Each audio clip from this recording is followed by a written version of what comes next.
Hey everybody, Matt Johnson here. Mackenzie Shirilla not taking the news well from behind bars that she was denied. She's not getting a new trial. Well, it was a shock. I mean, clearly she wasn't expecting that because, she thinks she's been brought up to think that she's going to get everything her way. And her parents not taking the news well either. I don't know why. I don't know why the trial went the way it did. Well, I think the mother is seeing it as another opportunity to be on television. A forensic psychiatrist weighs in. But first, do me a favor, hit the like, hit the subscribe, and hype this episode. Now the case of Mackenzie Shirilla.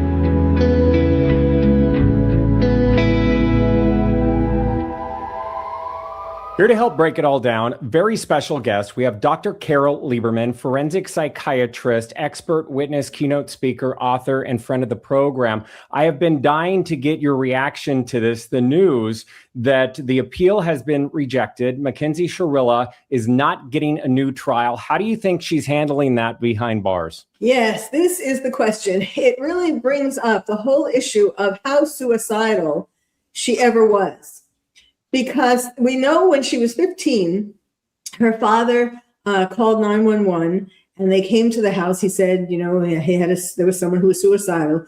And then when 911 came, then they said, oh no, or she said, oh no, I wasn't going to kill myself. Or her mother said, they all said all of a sudden she was not going to kill herself. Now I had said in a previous interview with you that she was a borderline. And borderline personality disorder, borderlines do have a tendency to make suicidal gestures. In other words, they want the attention. So they tell people, or they lead people to believe that they're going to commit suicide, and then everybody comes to rescue them, and then they don't. Of course, sometimes they do end up in suicide, either purposely or accidentally. At first I thought when she would hear this news that she was going to be in there a lot longer than I think she thought at the time, that she could maybe commit suicide, that looking ahead to, years of being in that jail or prison that she doesn't really like very much, that could be enough to eventually wear her down. But, according to her mother, they have a whole team working still on getting her out somehow, habeas corpus,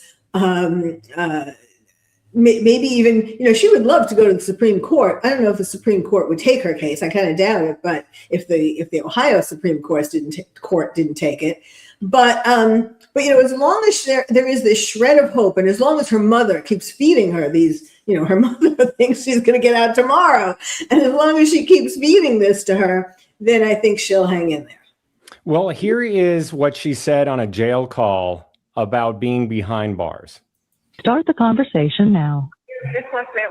Mom? Hey. Here's what I'm supposed to say. I know, Kenzie, listen, these phone calls are recorded. We are not allowed to talk about anything. Well, we need a new lawyer is what we need. No, not a new lawyer. We're going to file an appeal, okay? No, and we need to get another lawyer. Look up. Yes, that is what it is. Okay? Don't worry about anything. Okay? I can't talk about anything on the phone, Pumpkin. I'm so sorry. Do that? I don't know. I can't talk about any. Please don't say anything on the phone. It could ruin the appeal. Okay? I don't know. But we're not done yet, okay? And I can't talk about anything. So just have trust in us, please. Okay? But I'm so sorry. I'm so sorry. I knew this was going to happen. I knew it. I didn't. I thought it wasn't going to happen. I mean, well, I guess I shouldn't say I knew it. I had a feeling. I just had a feeling because I just can't say anything on the phone. And we don't even get to talk privately. So we'll just have to talk about it later. Okay? So I'm glad you're on the protected floor. Why? Okay? I just asked to get moved today. No, I talked to the warden this morning. It's not up to you. So the mom backpedaling right there. So again, the news is the Ohio Supreme Court declined to hear the appeal. The convictions remain in place. She is serving 15 years to life for the deaths of her boyfriend, Dom Russo, and Davion Flanagan. Her first parole eligibility is 2037. How do you think, again, like, is there anything that you would add about how she's taking it behind bars? Well, it was a shock. I mean, clearly she wasn't expecting that because, she thinks she's been brought up to think that she's going to get everything her way. But, I'll tell you, I haven't had much sympathy for her. I certainly think she belongs in jail for a significant amount of time. However, I feel a little bit of regret for her. I mean, I don't know, a little sorry for her because she really did have horrible attorneys. I mean, there was so much that they could have done that they didn't do. Starting with having an expert to talk about POTS, to try to use that medical condition as an explanation. Now, of course, the prosecution put forth that couldn't really be a defense because she had her foot on the accelerator, that she had her hands and feet on different things all at the same time. And if she really had fainted, she couldn't have been still doing this at the time of the impact. But I mean, he could have tried better. He could have given aside from POTS, they should have had a psychiatric expert witness. They didn't call me. I don't know if I would have taken it really, but they should have had one because this girl does have a lot of psychiatric problems. Now, a personality disorder alone, whether it's borderline, psychopathic, sociopathic, that really isn't enough to meet the standards of not guilty by reason of insanity, but it could help in a diminished capacity kind of defense. I'm not sure, what Ohio's laws are for that, but it should have made some attempt, that perhaps the drugs, perhaps her boyfriend had driven her crazy, something. The abandonment, of course, another thing, borderline personality people, their main thing is fear of abandonment. And that was what she was showing. She was terrified that her boyfriend was going to abandon her. And that's how she acted. So there could have been some attempt in any case. But, as it is, they really did a horrible job. And then even the appeals, the appeals didn't help with any of this. And this last appeal, the current one, where it was a day late, and they're blaming it on the fact that, it was a leap year, or they should have included the youth trial or whatever. I mean, really, if you're an attorney, you don't wait till the last minute to do this and then try to come up with all these excuses. So I really feel bad for her that she had such bad representation. Yeah. And, to your point, the appeal included those things, the accusations that she had POTS, but she didn't bring a medical professional to testify about that. Also, ineffective counsel with a late filing date, one day after the deadline of 365 days, one day after, and they were saying that it was just because it was a leap year. I mean, come on, everyone has a calendar. But here is what the mom was telling Chris Cuomo in a recent interview about POTS. I don't know why. I don't know why. I don't know why the trial went the way it did. But yes, I mean, I told all of her friends that she has POTS because they need to know what to do if she has an episode. Like, they have to know. She has had a couple episodes and they were very aware of it. And if you don't know what to do when somebody's having an episode from POTS, they can have a seizure. So again, the family pushing back with this idea that, a lot of people are accusing them of making it up, basically, that it was a defense that they made up and that Mackenzie was spearheading in her communication with her mother. But they didn't put forth that in front of the judge, and they chose the bench trial, which is a whole nother issue. Another thing, yeah. So, these parents, are they still delusional with all of this? How are they taking the appeal rejection? Well, I think the mother is seeing it as another opportunity to be on television. She likes all these drama, things that happen in the case. Oh, maybe somebody's going to call, and Cuomo is certainly always there. So I'm not to say that they're not disappointed. Of course they want her to get out. But remember, we talked about how, and it bears repeating, her parents were both enablers. Her father enabled her to take drugs. Everybody takes pot. There's nothing wrong with taking pot. And her mother was an enabler in terms of making her more narcissistic, more vain, more, wanting to be on social media all the time, to get her face and to get manufacturers, companies to pay to use her. So they both, they're reaping what they sowed. And yet what's really kind of upsetting about that, so many things, but one of the things is that they're not recognizing, they're not acknowledging that they perhaps weren't the parents of the year. Let me play some clips. This is again from the recent Cuomo interview of Natalie Shirilla, and then also a recent interview that the mom and dad did, but the dad is speaking with a local news station. I'm going to play those back to back and get your reaction. My husband and I, we weren't in there. I was a witness and he was a potential witness. So we were not allowed in there to hear what he was saying or not saying or doing or not doing or presenting. So she only had one day for her defense, and then it was over. And then the things I found out after the trial, I don't know what happened. Something's wrong. Something's wrong somewhere. I don't know. I don't understand a lot. What is the plan going forward? I'm finding that this appellate process is being stuck in quicksand. During this process, I've talked to many different appellate attorneys, and they've all said, we've lost our way. Our country's lost our way. Our appellate process has gone from really caring about what's right and more about procedural errors. So I have no choice but to be guided by hope that that somebody somewhere will be able to look at this critically and see in black and white that there was no proof of intent.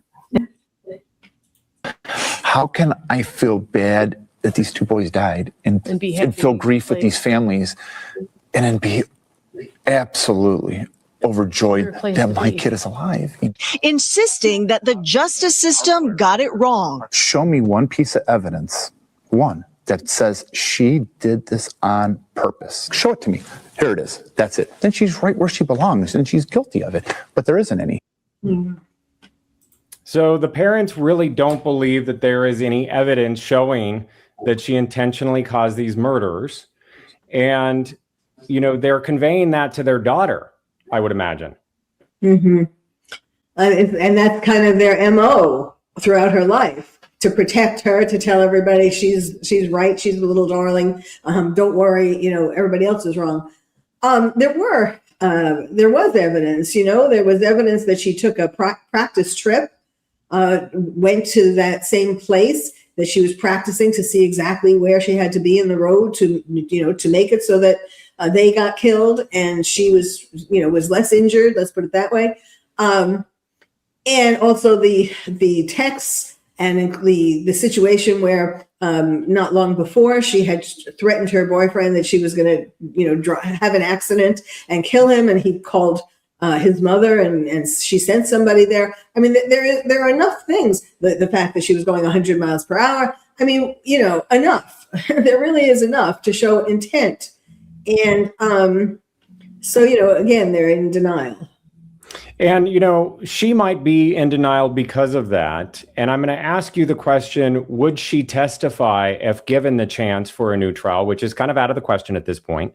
But let me play a clip from the Netflix documentary, The Crash, and then also what her mother said about what she did or did not see during the course of her bench trial. What do you think happened to cause the crash?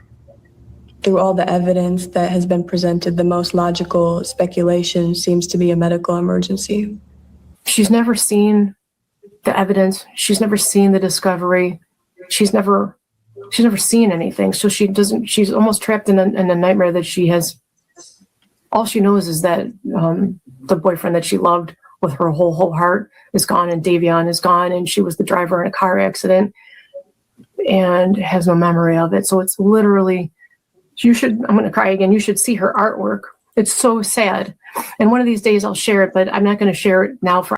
Before we get into the artwork, so she's claiming that she doesn't see the evidence. She's claiming that she doesn't remember that it was a medical condition, again, in this documentary, because she didn't testify the first time around. So if she was granted the retrial like she was hoping, would she have taken the stand? I think she might have taken the stand in a retrial because, maybe she thinks it went bad the first time. So perhaps, and plus, I think she wants her opportunity to tell people her side. The mother said that if she wanted to, if Mackenzie wanted to, she could have said that she could have blamed it on one of the other two people in the car. And instead she said she had no memory of it. Now, and so the mother is taking it as like a positive thing. Look, she had this opportunity to make up a story and say that it was their fault, and she didn't do that. But, I don't think she would have been able to prove that it was their fault. I don't know. Maybe some attorney would think that that was a good thing to do, but I don't think she gets credit for not lying. Yeah, I agree with you. And it would have been very interesting to see whether or not she would have spun some sort of story like that if given the opportunity with a retrial, if she decided to testify. She didn't in trial number one. And again, here we are looking at a parole date in 2037. So let me finish that clip, though, because I thought it was really interesting what she was saying, describing her daughter's art. And I just wanted your reaction on that. She does self-portraits of herself where she has like a thorn, like a rose of thorns around her neck, or like her mouth is sewn shut and she's got all these question marks around her head, like why? And like, where's Dom? Like, what happened? And Davion, it's like so sad. She's literally trapped in this nightmare. And so she struggles mentally with that part. And I feel bad. Why would she be making artwork like that? As a professional, like what does that show you? Well, the thorns around her neck and her, does feel like it's like she's strangling in prison, and with the decisions, the court's decisions against her. But it's interesting that her mouth is sewn shut because, what that means is that she really has something to say that she thinks she needs to hold in. Yeah. And, she had an opportunity yet again recently, as we know, and that's the reason why it's all in the headlines, when she was in the Netflix documentary. Told my side of the story, and I understand there's many different sides to the story and different perspectives, but I just want to say my truth, and I just know myself, and I know I'm not a monster. She's not a monster, but she doesn't feel like she should have been imprisoned to begin with. Right. Yes. You can kind of interpret it different ways, and she would interpret it the way that would, help her the most. Another way to interpret this is that she's strangled, that her mouth is being held shut, and that she really does have a lot to say, which could free her. But I really think the first thing that I said about that, she's keeping herself quiet. She's not telling the whole truth about everything. Mackenzie, you don't have to speak if you don't want to. It's up to you. Okay? You can sit if it's more comfortable, whatever's better for you. The families of Dom and Davion, I'm so deeply sorry. I hope one day you can see I would never let this happen or do it on purpose. I wish I could remember what happened. I'm just so sorry. I'm heartbroken. I love Dom and Davion. We were all friends, and Dom was my soulmate. I wish I could take all your pain away, and I'm so sorry. And to my family, thank you for the support and all the love you guys give. Thank you for fighting with me. I love you all so much. I'm done. Thank you. Thank you. There's a very good likelihood, Mackenzie, that you will spend the rest of your life in prison. That won't be up to me. That will be up to the parole board, and that will be up to you to a great extent. I understand that the pain in this room wants me to impose the harshest sentence. But I don't believe that would be the appropriate sentence, because I do believe that Mackenzie will not be out in 15 years. So she's sentenced on count 2, the murder of Davion Flanagan, 15 years to life.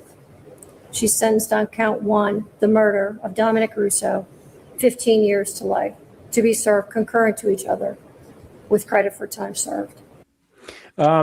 So that begs the question, when we approach 2037, because again, she's serving 15 years to life with the first opportunity for parole, if, she meets all the requirements to even make it there. So will this documentary and will some of those jail calls come back to hurt her in a negative way? I want to play another jail call. And this is when she's talking about the fact that she doesn't need jail, she doesn't need prison, and she doesn't need reform. I don't want to enjoy life there, but it's just sad. I don't know. No, that's a rehabilitation. See, that's how jail is supposed to rehabilitate people. But I don't need to be rehabilitated. I don't need that. I know you don't. I want to live off the grid. And I'm just thinking about I'm just gonna be old when I get out of jail, and I don't know, I'm not gonna be able to have kids or a family and what? You said that. I'm just scared they're gonna be you have the death penalty or you're going to life for 40 years. I know. Well, let us fight. Let us do what we're doing, okay? Just living right now. Okay, so again, her parents just kind of saying that we'll take care of it for you. But again, back to my question to you, will she get parole? And will the reason she doesn't get parole is because of the documentary and because her comments on these phone calls? Well, certainly they will work against her. I think a lot of it depends upon how she acts in prison, because some people might have some sympathy for her, although it really isn't a very long, she wouldn't have served a long jail time before the first opportunity for parole. But, there could be some sympathetic people on the jail board.